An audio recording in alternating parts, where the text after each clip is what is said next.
Hey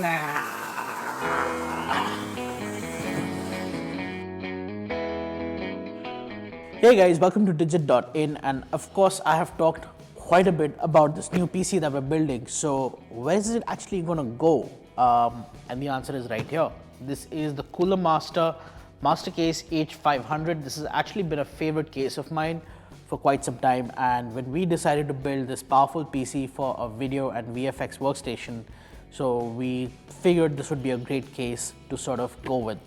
As to why we made that choice, well, we'll walk you through it, but first let's just unbox this behemoth of a case. So I'm just going to start taking stuff off. Again, user manual, extremely important for two reasons. One, it actually tells you what components are compatible in which position. For example, if you've got a radiator, you want to put fans in here, etc., etc. This tells you exactly which way they will go. So keep that handy.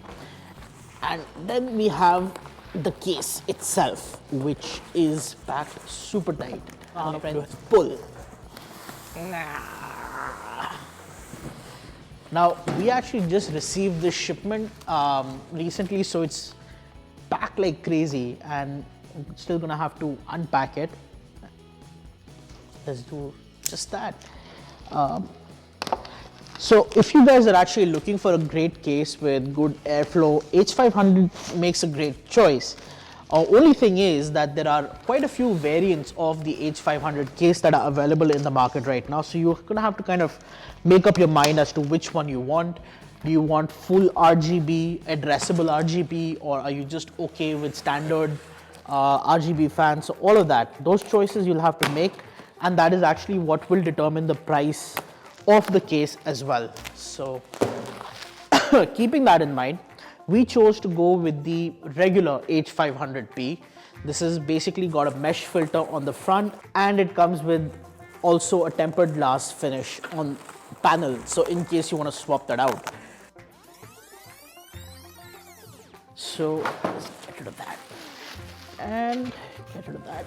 All of this goes away, and we have this beautiful H500P over here.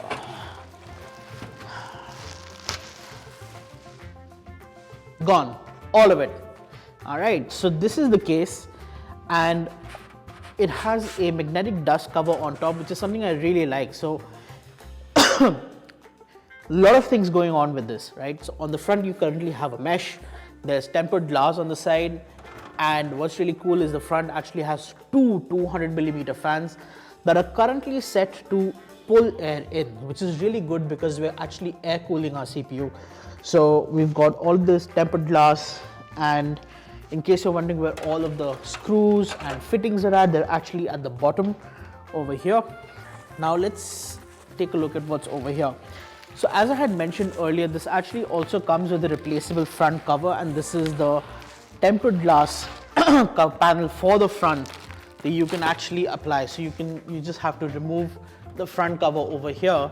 This panel comes off, and you can put this on for better visuals. But if you prefer better airflow, then sticking to the grill is far better. What's really cool about this case is that they use screws to basically mount the tempered glass panel to the side, and it's got a lot of options for configuring the way you want your airflow to go. They've got a lot of options, really cool ones for cable management, but most importantly, it's the radiator support. So if you do decide to liquid cool your PC, this case actually gives you a lot of flexibility. It can support up to a 240mm radiator on top and up to 460mm in the front. So that's pretty insane. In terms of I/O on the front, there's USB 3.0 everywhere. USB Type-C is also there. Actually, no, there's no Type-C. There's just USB 3.0 and USB 2.0 on this case. You do have a variant of the H500 that offers you Type-C as well.